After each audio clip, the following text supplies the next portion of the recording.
Tignan ninyo, mga kababayan, ito yung sunod. Ito na, speaking of BBM.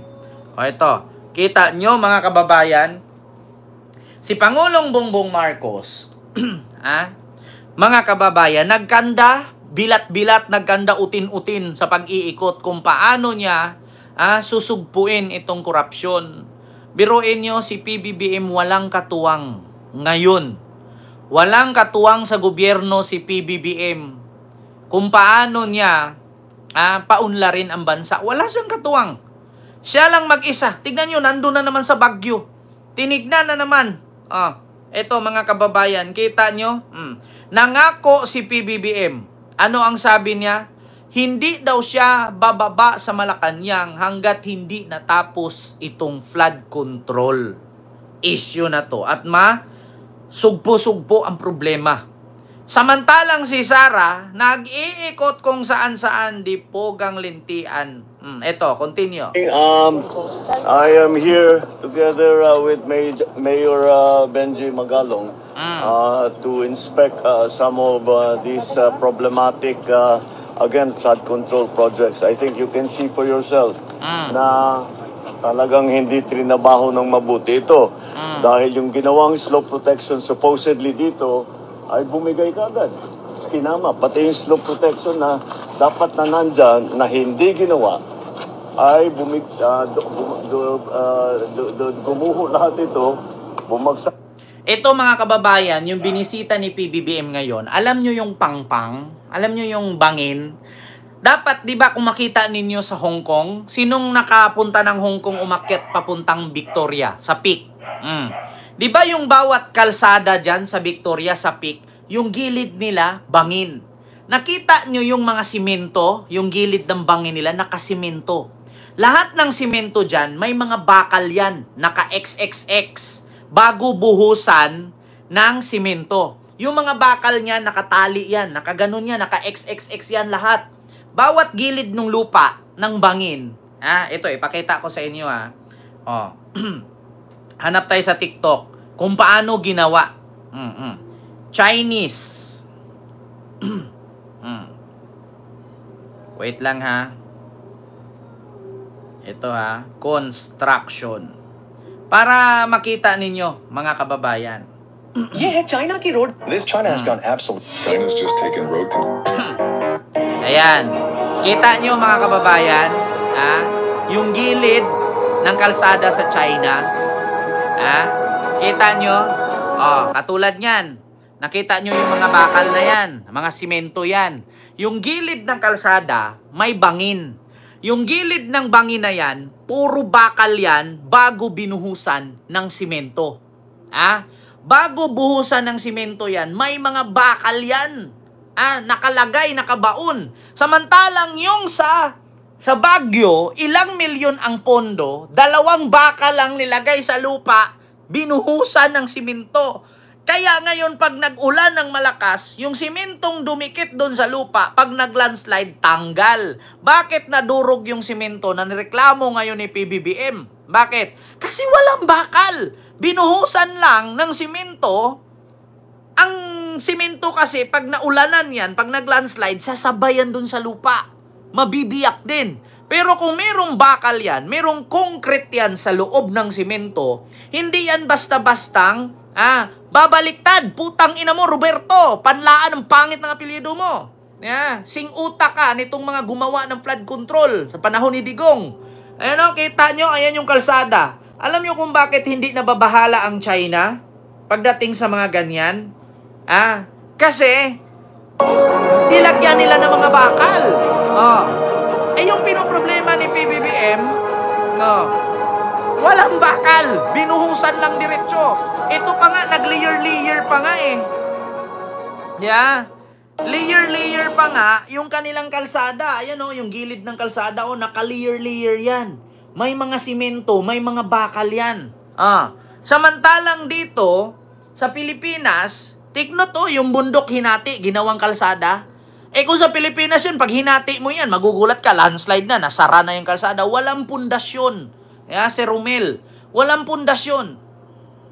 Sa Hong Kong, 70% bakal, 30% buhangin, simento, 30% buhangin. Dito sa Pilipinas, buhangin 70%, 30% simento, walang bakal. Holy shit. Kita If you nyo? don't have it, holy shit. Tingnan nyo. Can you believe this? From China has to Macau. constructed the world's longest sea-crossing bridge, the Hong Kong-Zhuhai-Macau Bridge. Pag dumaan ka dyan, sa ilalim ng kalsada nila, nasa tubig.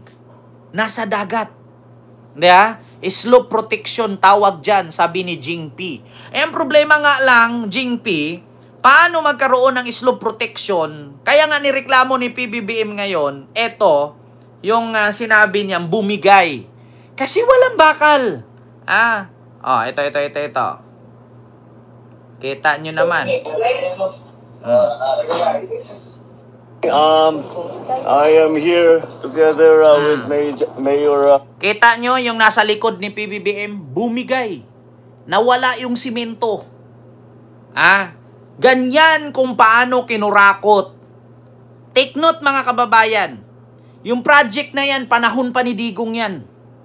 At mismong inamin, yung Diskaya, yung katunggali ni Vico Soto, sila din ang humawak ng proyekto sa build ni Digong, yung iba dun.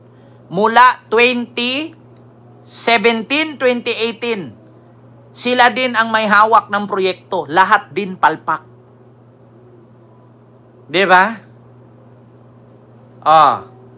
Ito pa. Benji Magalong to inspect some of these problematic again flood control projects. I think you can see for yourself. Alam niyo mga kababayan kung bakit nandito si Magalong? Si Magalong po siguro na naman ang nagsalita at nagsumbong nito kay PBBM.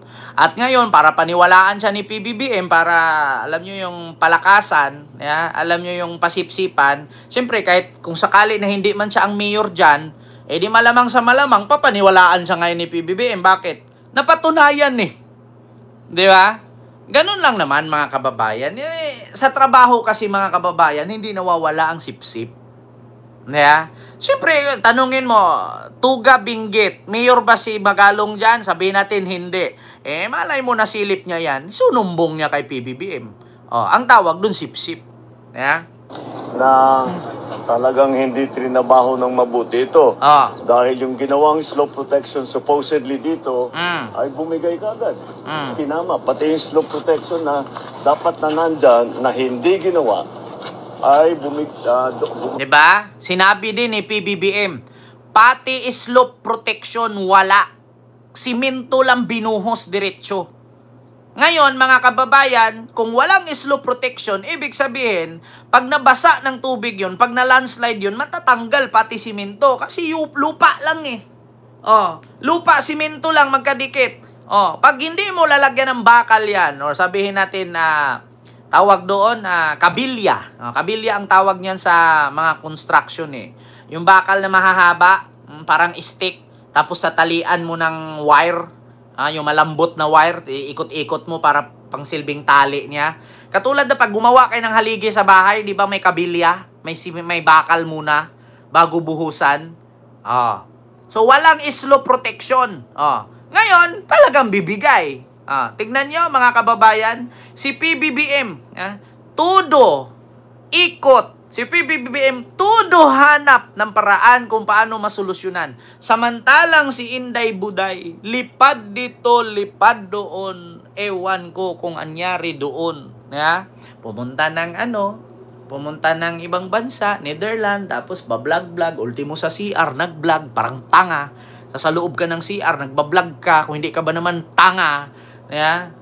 Tapos pumupunta sa mga luxury stores, yung mga branded items, tapos may nakitang pangalan Sandro, iba-vlog pa. Ay, tignan ninyo guys, sinong nakita ko? Sandro! Putang ina. Alam mo si Sarah, hindi ko alam kung talagang matured ba talaga siya? Di ba? Si PBBM nagpakapagod kung ano-ano na lang ang gagawin, solusyon para masugpo ang korupsyon, problema sa kalsada, sa bansa. Samantalang si Sara, na turingang Vice President, nag-ikot dito, ikot doon, lipad dito, lipad doon. Tang inang yan. Diba?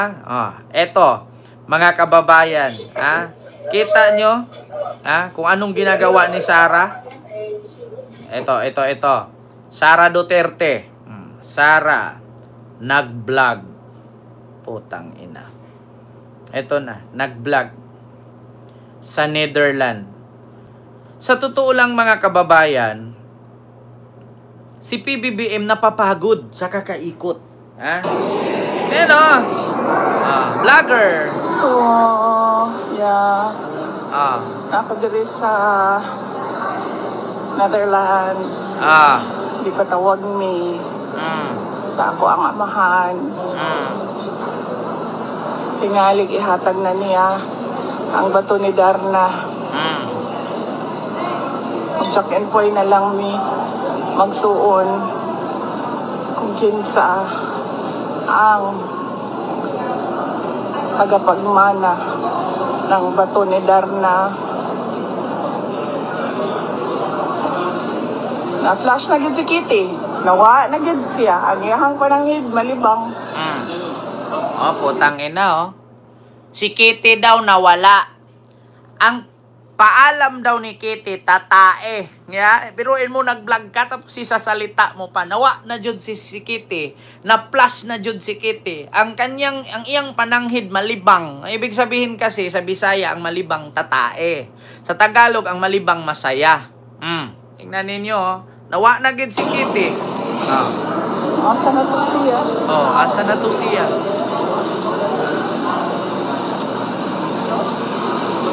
Okay, manggawas ang kadiri. Kita ninyo? Isulod lang to diri sa mall para mo tanaw og CR. Pagka to sa CR, wala di ay siya. Asa na to siya? Putang ina, pupunta ka ng CR, magbibideo-video ka, alam mong may mga tao doon. Di ba? Nagpaalam lang daw si Kitty para tumae. Nawala. Sa Paris, yan, bawal yan. Di ba, Ma'am Lily Tonini? Sabi ko alam nyo, natatawa ako paminsan-minsan. Ako, sa Malaysia nga, maraming nakalagay Dilarang Kamaru. Kamaru ba yun? Tawag ng kamera? Basta may tawag sa Malaysia ng kamera.